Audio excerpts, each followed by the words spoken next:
Yo, what's up guys, ButteryButters here. This is not the start of the Grandia LP, this is just a test recording that I'm going to quickly do just to see how I would go about normally recording this. I'll upload this to YouTube for no reason.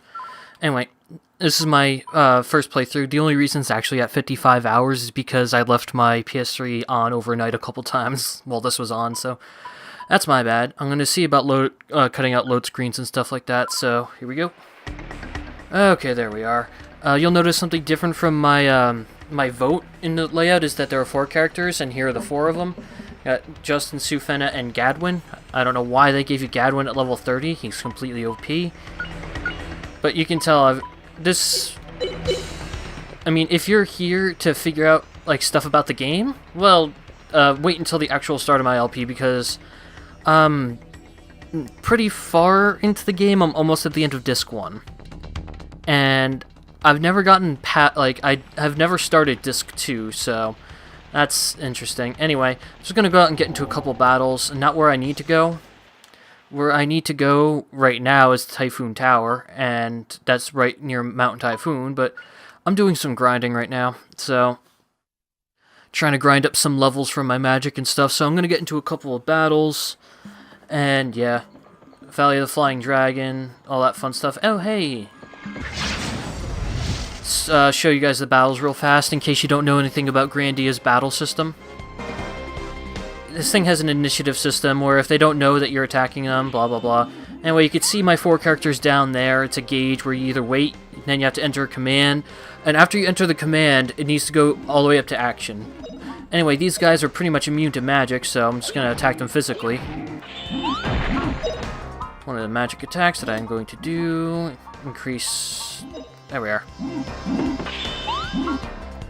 Do I want to do anything oh yeah, her whip that I'm using right now actually is a magic whip, so I can't do anything with that anyway.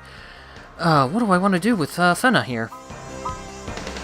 Even though really the only thing I am doing right now is grinding, I still want to know what the hell I'm going to do. These guys are pretty much immune to magic, so I can't really do anything with her right now. Might as well do one of these. Yeah! This guy's always so gung-ho, even when he's just buffing someone. Yay, give me that Earth and Fire XP. Protect us!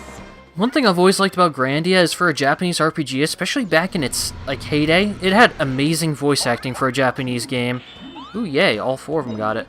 Anyway, I've been trying to level up Sue's Earth right here. I normally don't give Sue any magic, but it actually turns out that late in the game, in one of the last areas of the game, there's actually an enemy that drops mana eggs. And the reason why I usually don't have Sue with any magic is because of the mana eggs that you find. Nice. Of the mana eggs that you find, there is only enough to give Sue 1 magic attack, and that's if you find every single mana egg normally. But yeah, I decided to give her some actual, like, attacks because you can get them dropped, so... Please protect us! And plus, I don't think the guide I have for the mana eggs is actually complete. I think it's missing some. Yay, all 4 of them got the experience again. And Gadwin will finish this. If Justin doesn't get there first. Or Sue doesn't do it. Oh, Gadwin got it. Come, try again. Yeah, he's stereotypical huge tanky knight with sword skills. 24 weapon, 24 wind. Oh, damn it, she needed 1 more experience point to get her Earth up 1 more. But yeah, I would explain all this in much greater detail. It's just that, well, I'd much rather do that in an actual LP. Anyway, one thing this game does is it has traps. You can actually use those traps to level up your water abilities. Like, as you can tell, it did a substantial chunk of damage to me since I just sort of stayed in it instead of exiting immediately. So, go ahead and use your magic skills, and nice, she got a decent chunk of experience for that. Let's go ahead and fight this guy. I'm not sure how long I'm going to make this. I'm not sure if I'm going to make this an actual, like, 15-minute long, like, episode or not, but basically what I'm going to be doing when I actually record is I'm going to have it on a stopwatch and I'm going to stop the stopwatch every single time I plan to make a cut, like anytime I'm cutting out a random battle or a loading screen, and when it gets to 2 hours, I'll stop, because I'm cutting them into 15-minute videos, so it'd be 15, 30, so that's 4 per hour. That makes 8 episodes, so I can get 8 episodes done in one recording session, which is awesome. That is one thing I definitely want to do. One thing I don't like about this game, though, is the spell names. I mean, I get they were trying to not be stereotypical, but at the same time, eh. And, I forgot what I'm trying to level with Justin. I think I was trying to get his... Actually, I think everyone needs to get their fire up. Like, I think fire is the one ability of these guys so far in this playthrough I've been neglecting. One thing I will say about this game is its progression system promotes grinding, but you don't really need to do it. Like, for example, you see this guy doesn't have any level 3 magic, but if I was just to play the game normally, he'd eventually get it. But, he also needs to level up his fire, so I might as well kill this guy with him. Rage and flame! Of course, one easy way to level up Gadwin is to just go into an area, immediately go into a 4-enemy battle, use Dragon Cut, and then exit the area, heal, and do it again. You're no match for me. And perfect battle. Got it done in 1 turn. Sweet! And skills acquired. Oh, I forgot to level up her Earth by 1. Oh, well. Wait, why am I still leveling up Fenna's Wind? I don't think Fenna needs her Wind up anymore. Well, not right now, at least. I think her Wind's at 15. That's one thing about this game, is you need to keep careful track of what you're doing. So, yeah, her Wind's at 16. And her highest level Wind that she needs for any attack is 20. But I want to keep it at 15 for that one ability she has. Oh yeah, I'm trying to get her fire up to 15 so I can get her lightning whip ability. And with Sue, I'm trying to increase her Earth up to 10, and then up to 19 eventually. With him, I'm trying to get his fire and wind up to 17. So, do I want to get into another battle here? I mean, I'm kind of in a section of the game where there's really not much to show, so let me go ahead and show you one of the other areas that you can go in. Oh, geez, these guys are coming after me. Come on, attack me! Yeah, these guys have a certain length that they'll go to try to capture you. And these guys apparently have stopped, so let me just go ahead and take out these guys right now. You can also be ambushed, but most of the time when I get ambushed, it's because I'm flashing, like, I have invincibility frames after a battle. And when that happens, well, when you have invincibility after a battle, enemies run right through you, and then when you phase back in, then they're behind you when they touch you, so they ambush you, so...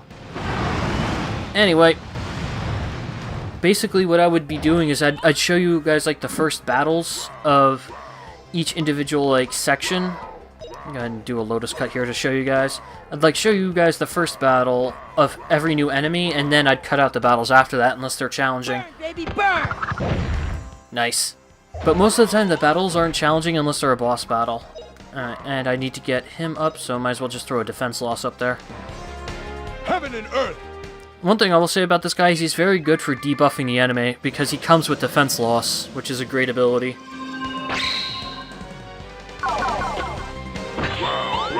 And Sue, get your Earth up 1 more level.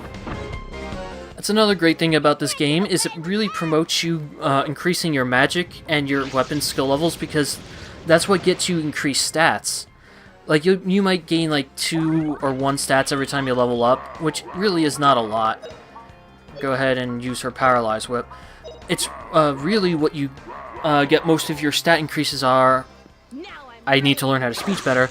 What you get most of your stat increases on are stuff like your sword level, your axe level, fire, all that stuff, so... And the thing is, each individual skill can increase in rank as well. Like, you saw my V-Slash is at 4.5 stars, which means it does more damage, and it can be cast a lot faster from when you select it. Like, Sue's Puffy Kick is at max, and basically what that means is it does its max damage, and there is absolutely no wait between you selecting it and the attack actually going, so... Alright, how much more does Sue need to get to another level? One thing I will say about this game is the transitions between areas and menus are abnormally long, so she needs 3. Alright, let me go to another area. I'm going the wrong way. Yeah, I'm going to go to Mount Typhoon just to show you guys some new areas and some new hazards that are there. Ah, man. Again, this takes forever. Actually, I'm going to make a quick stop in Dite Village to heal, and then I'll meet you guys at Mount Typhoon, so I'll see you guys in a second. Alright, we're back, and that loading screen from Dite Village to Mount Typhoon took a full, like, 5 seconds. It's a good thing I cut those out.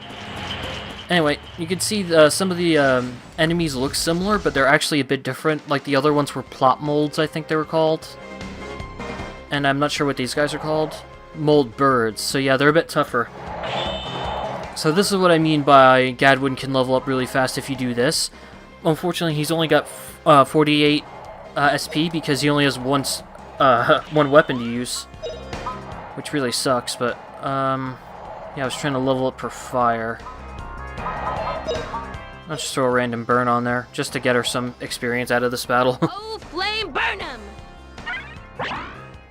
If this is just me, or is it because this is a PlayStation original game, the delay between this and my preview is actually a bit shorter than normal, which is actually good. Ha! Dragon King Slice! I never liked Gadwin's voice acting, but I love his ability. So much damage, so much awesome. You're no match for me. Yeah, too bad you can only use that once per area until you get healed. As you can see, that upped his weapon by 40, which is 10 per, and his stats by 20 each, which is 5 per, which is pretty damn good. So basically, if you're in an area and you've got an area to heal from, what you want to do is you want to use Dragon Cut, and then you want to go to and heal, and then you want to use Dragon Cut again in the next battle. Rinse, repeat, boom, he's got a ton of experience. This one's only 2 mold birds, so it should be nice and easy. For this one, screw it, I'm just going to go all out. Except for Justin, who's going to do a Lotus Cut to increase his fire. And Fenna... No, it increases attack power, that way you still get some experience for using fire and earth. That's one thing. Another great thing about this game's magic system is that if you have 2 different magic attributes, it actually can turn into a new attribute. Like that that thing that increased his attack power was called I think WoW, which is a combination of earth and fire. So as you can see, even wow, she only got 1 experience for buffing someone. Jesus Christ, I'm not doing that one again, but yeah, she got experience for both. And because the attack I used had fire aspect, it increases his weapon and his fire, which is awesome. Man, just talking about how awesome this game is, I've actually almost come and run out of time. But yeah, this is another thing right here. You see all this, oh man, time to be ambushed. All that green stuff is actually poison. You stay in that for too long, you take damage. I don't think traps can actually kill you, though. They can knock you down to 1 HP, but... Yeah, these guys are all going to get off attacks. Oh boy. I think what I might do is I might wind up showing the ambushes, but I won't show normal battles. If I get ambushed, I'll show it. You know, what I really want is I want Justin to take all of this, so I'm going to go ahead and buff him again. Sue might take a ton of damage here, but... Please protect us! I've always loved the animations in these games. Oh god damn it, it looks like I'm plagued. Yeah, Justin is plagued. Go ahead and throw a vaccine at him. Because when you're plagued, you get random stat reductions, which is never a fun thing. There we are. And, no, I don't want to use Burn Flame, I want to use Zap. Electricity is one of the most powerful, elements in the game. It's a combination of fire and wind. And it looks awesome. And does a shit ton of damage to these guys. Alright, we won! Yeah, normally ambushes are a bit tougher than that if you don't have, multi-hit magic spells. Wow, that only did 12? Really? I only got 3 experience points for each of those? Might be a little bit over-leveled then for this area. Let me get the hell out of here. Come on. Load! Now you see why I'm probably going to be cutting out the loading times. And that sound you heard was me getting damaged by the poison. Let me try to get to the next area. Nope, not happening. Yay, it's my first edit for a random battle, so that's going to be interesting to see how that's going to turn out. Go ahead and, since I'm trying to level up Sue's abilities right now, since I gave her magic very, very, very late, which was probably a mistake. There we are. Everyone's healed. Oh, come on. No. No. Oh, expert dodging. Anyway, I'm going to leave it off here. Hope you guys enjoyed the testing video, and hopefully you're looking forward to this side LP of mine while I finished the prep for Valkyria Chronicles and Platinum. And as always, guys, if you liked the video, make sure to like button, all that fun stuff I'm supposed to say at the end of videos. Anyway, take care, guys.